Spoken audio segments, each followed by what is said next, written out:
Hey readers, this is Liz Davidson from Beyond Solitaire Books, and I'm here for my March reading wrap up. I read, I think, 16 books in March, and we're going to go through them all. It was a good reading month for me, so I'm definitely happy to be reporting back.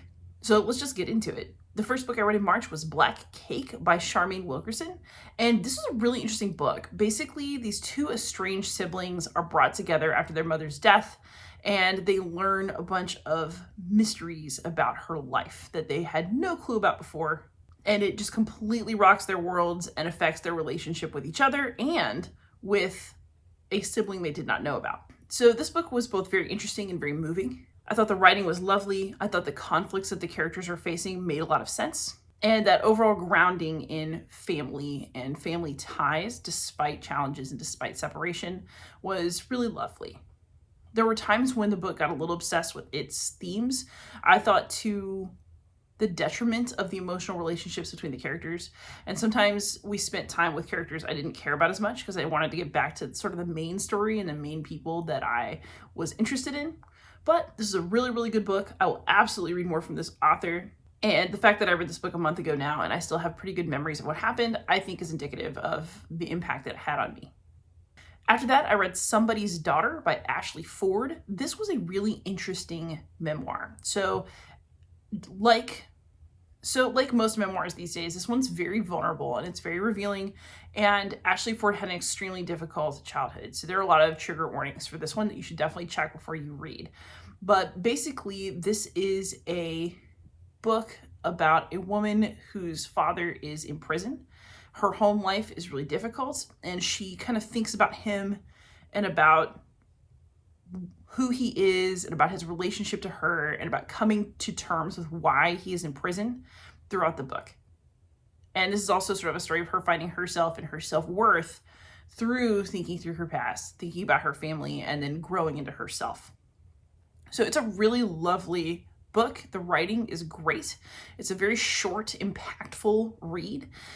And if you're ready to be in someone else's vulnerability in a really real way, then this is a very good book to try out. After that, I read All American Muslim Girl by Nadine, Jolie, Courtney. And this one I actually reviewed elsewhere on my channel. I'll put it in the show notes. This was a YA novel about a Muslim girl who passes as white. Her parents don't really consider themselves super religious, but she's getting into her heritage and wanting to connect with her family and wanting to touch base with the part of herself that identifies as Muslim. And so as she gets further into her religion, she makes new friends, she bonds with her family in a different way, and she also has to figure out how she wants to communicate this with her parents, who, she's especially worried her father will disapprove, and with her boyfriend, who is white, non-Muslim, and the son of basically a man who's the equivalent of a gross Fox News commentator. So she's got a lot of drama going on, but this book is really handled, I think, very well. It's very emotionally sweet. The conflicts feel real without being inappropriate for a YA novel, and I just really think this is a great story of someone who's a teenager trying to find themselves religiously in a way that actually feels really, really natural. And I think it's really good for kids to see representation of. So I'd absolutely recommend this book for its age group, teenagers, and also for adults who are just interested in actually a good story. My one complaint that I talked about more in my review is that this book isn't very kind to atheists when it preaches tolerance for everybody else. But if you want to hear more about that, you can watch my review. After that, I got into some more Nancy Goldstone. I've just been on a kick. I think I only have like one of her audiobooks left to listen to because I've just been going. So this one was Daughters of the Winter Queen.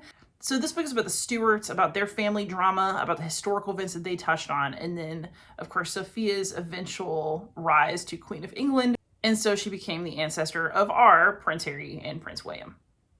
This book had a lot of good drama in it, and it handled a lot of different threads historically very, very well, which is something I really like about Nancy Goldstone. She tells a really full story, and you learn a lot, and you span a lot of time, but I didn't have any trouble keeping people apart. I felt like they all had their own personalities, and Nancy Goldstone, once again, is very good about being sensitive to the emotional needs of the people that she's writing about historically so that they feel like real people instead of collections of facts, which is something I particularly appreciate about her work. I think In the Shadow of the Empress might have been a touch better, maybe, but I really, really liked Daughters of the Winter Queen. So if you're just looking for some interesting history, either of those Nancy Goldstone books really should hit the spot. After that, I read another book that I reviewed on the channel this month, and that was The Book of the Most Precious Substance by Sara Gran. So you can watch the review for more details. I'll link it in the show notes, but I really liked this book. It was about two rare book dealers who are on the search for a mysterious sex grimoire that can give incredible power if you complete all of the tasks in the grimoire, one of which you really, really don't want to. So it was very exciting. It had all kinds of different world travel scenarios and meetings with interesting people who are into the esoteric and into the occult and into books. And it kind of had really strong Ninth Gate vibes. So it felt like reading the movie The Ninth Gate with a female protagonist and with more, I guess, focus on the book part. It was really nice. I liked it a lot. After that, I just read some straight up smuts. I read Neon Gods by Katee Roberts. This is a retelling of the Hades and Persephone story in a kind of modern fantasy world of Olympus, where all the leaders call themselves after the Olympian gods. So, you know, if you like the Hades and Persephone story and you like smut, you'll probably enjoy this. I thought that the world building was not particularly strong. There were a lot of things that were like, wait, what about it? But I mean, that's not really what you're reading this book for. So yeah, we'll just leave it at that. After that, I continued my Nancy Goldstone kick. And this time I read The Lady Queen by Nancy Goldstone. And this one was about Joanna, the Queen of Naples, Sicily, and Jerusalem, and her really insane life. She managed to survive accusations that she'd murdered her first husband. She managed to make Naples a pretty strong and successful kingdom despite incredible odds. And then at the end of her life, she was in fact herself murdered. So I'm not going to fill in the details there, but you should definitely check that one out if you want to know about strong female leaders against incredible odds. I feel like I was just really amazed by what Joanna was able to accomplish, really disappointed by some of the garbage that happened to her throughout her life, because it's hard to be a woman reigning in your own name in her era. So Nancy Goldstone did a good job of kind of understanding those challenges, humanizing the people involved once again, because that's, I think, her hallmark. And I also learned a lot about a political situation in an area of Europe that I didn't really think that much about before. So I thought it was really informative, really interesting, and I didn't like it as much as I like some of what I think are Nancy Goldstone's best works, but I really did like it. After that, I read The Cartographers by Peng. This one was like a middling book for me. There were moments where I thought it could be absolutely phenomenal, and then there were moments where it was just fine and like maybe got a little bogged down on itself, which was disappointing, because The Cartographers is a really neat book about maps and map making and a love of map scholarship.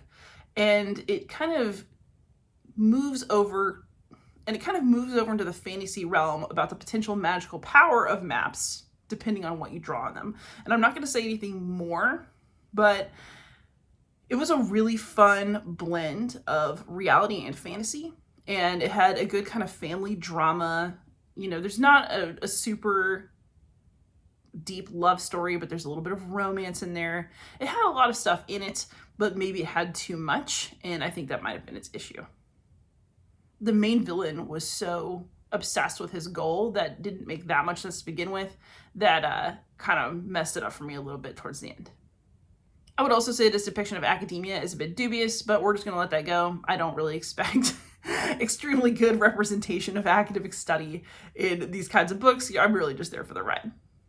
After that, I finally read Colleen Hoover's It Ends With Us. I read it because one of my students was reading it, and that just made me curious. She seems super into it, and I can see why. It's a pretty riveting story. So one thing I'm going to warn you about, I don't want to spoil too much because, you know, people like to read what they're going to read. But this is a book that kind of looks like a typical romance when you pick it up. However, there is some pretty serious domestic violence in the book. I'm not going to tell you between who or how, but if you don't want to read about that, don't read this book. Do not. Otherwise, it was very interesting, and I really liked the way that the title reappeared in the ending. And I was like, oh, I got it. That's really nice. So it was a good yarn. You know, I wouldn't say it's like the greatest literature of all time, but Colleen Hoover absolutely knows how to hook you in, keep you along for a really good story ride, and then let you off thinking, whoa, that was a wild ride. After that, I read Tell Me Everything, The Story of a Private Investigation by Erika Krouse. This book was really interesting. So once again, trigger warnings. This is a book that is about private investigation of a sexual assault case at a university, and the author herself also endured abuse as a child. If you do not want to talk about those topics, if you do not want to read about those topics, do not read this book. It is a rough one. However, it was also a very, very interesting book. It was very much about the private investigator's work on a case, how much she grew to care about the results, how frustrated she was when the women that she was trying to help weren't getting their due, how bad she felt pulling information out of people, knowing that it might embarrass or hurt them later, but she needed it for her case. And then also, the book was very much about her processing her own trauma, her relationship with her mother, her feelings about her abuser through helping women on this case. And so there's a whole lot going on. It's really beautifully written. It's very intense. I personally liked it quite a bit, but it's not an easy read, and I wouldn't call it a pleasure read. After that, shocker, I continued my Nancy Goldstone kick. This time I read The Four Queens, and it was about 4 daughters of just some lower nobility in Provence who all somehow became queens. 1 queen of France, 1 queen of England, 1 queen of the Romans, and the other the queen of Sicily, but not for very long. So it's very much, again, about family drama, family connections, and all of that against the backdrop of wild historical events. I really enjoyed it. I didn't think it was quite as cohesive as some of Nancy Goldstone's other works, but I also believe this is an earlier one. So basically, she started out good as a historical writer, but I think that she has just gotten better with time, and that's why this book wasn't quite as impactful for me as some of the ones that she's written more recently. That said, it was still really good. I still learned a lot, and I feel like I just am a better informed person for reading her books, and I tend to do these as audiobooks, so I like to learn about European history on the way to and from work in the car. After that, I had a string of disappointments, so my month ended on a good note, but this kind of end of the month, I was reading stuff that was kind of okay. I really had high expectations for The Four Winds by Kristin Hannah, but it just really didn't do it for me. I could not really connect with the characters. I didn't really care about them. They just annoyed me. And then I just had to watch bad things happen to people I did not like for the duration of the book. I mean, the writing was good. I can see why people like Kristin Hannah. I did not like this book. If you want to read something set in the Great Depression in Texas and in California, and you want people to just kind of get beat up throughout your book, you might like this one. But I felt like it was the attempt to present a strong woman narrative that was actually more of like an annoying woman narrative. Didn't do it for me. I'd rather just read The Grapes of Wrath again. And then after that, I read a free on Kindle Unlimited fantasy trilogy. I read it because it was recommended to me, and I wanted to read it and then be able to talk to the recommender about it. But it was the Dark Orchid trilogy by Auryn Hadley. So first I will say, this wasn't all bad. I thought that some of the world building was really cool. I thought some of the ideas about magic and power were really interesting. There were aspects of this book that were great. And it's also really clear that Auryn Hadley has her heart in the right place. This book is very much about acceptance of yourself and your sexuality, acceptance of people from different races and cultures, acceptance of different types of relationships. It's really clear that everything about this book means well. However, there were also some issues that I had with it. I think the primary thing to talk about, that I'm not going to comment on it much because I don't really feel like it's my place, but I noted it with some discomfort, is that this is a trilogy that it has a Black protagonist. It's in a fantasy world, but it's a Black protagonist who undergoes some of the racial stereotyping that we see in our modern world. This character is written by a white presenting woman. And I just have my own questions about that. I'm not really sure that a white person can tell a story like this with the same impact that a Black person who would actually know could. That said, I mean, I didn't see anything that was setting off alarm bells in my head, but I'm also a white lady. I wouldn't know. Other than that, this book was sex positive and it had a lot of smut. So this actually got better in the next 2 books. Like, I don't mind smut. I read dirty books all the time. but I felt like the first one, it just used the word horror a lot and had so many gratuitous sex scenes, just like sex scene on sex scene on sex scene on sex scene.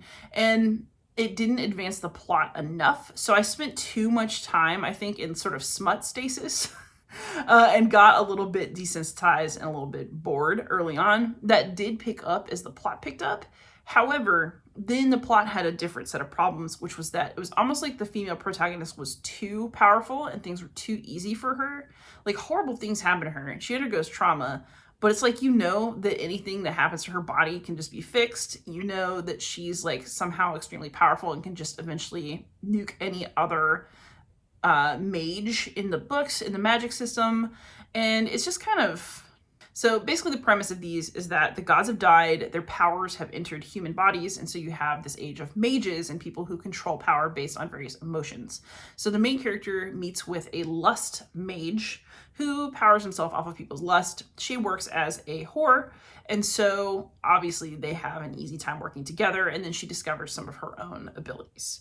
So that's actually a pretty cool premise, and I liked some of the ways it was executed, but it just got a little too easy for her at the end. None of the characters ever really lost anything of note, and I never felt particularly scared or anxious about their well-being. And I'm not saying I want all my books to end badly or anything, but I also didn't feel like the fight for this stuff was hard enough. Everything always came to our main character just a little too easily. So it wasn't a bad read, but it definitely was on the okay pile. And then after that, I read a really interesting book. I read The Ghost Bride by Yangsze Choo, and this was about a girl who is asked to become the ghost bride of a man who has died in a rich family, and her father is really broke. He's an opium addict. Everybody's suffering, and it's like, oh, but you could be kept in comfort forever if you agree to marry a ghost and just kind of go live in that house. Yay. But that's not really what she wants. She is interested in another man. She does not want to be haunted by this creep who's like showing up in her dreams being like, I've come to court you. I want to be, your ghost husband. Like, ugh, gross. So this turns into a really interesting exploration of ideas about the afterlife and folklore. So it's about Chinese people living in a British colony. And this book turns into a really cool exploration of how differing belief systems collide and what folklore could tell us, and it just presents a really interesting look at life, afterlife, death, rebirth in ways that I thought were just totally fascinating. So I really enjoyed this particular read. So those are the books I read in March. I only gave 5 stars to Daughters of the Winter Queen. Everything else, not quite 5 stars, but I had a lot of 4-star reads throughout the month. If you want to follow me on Goodreads, that's linked down below. Yeah, I would say this is a very successful month of reading. I'm super interested in comments from you, whether you read some of the same things or if you read anything particularly good this month. Leave me a comment, like, subscribe, and most of all, happy reading.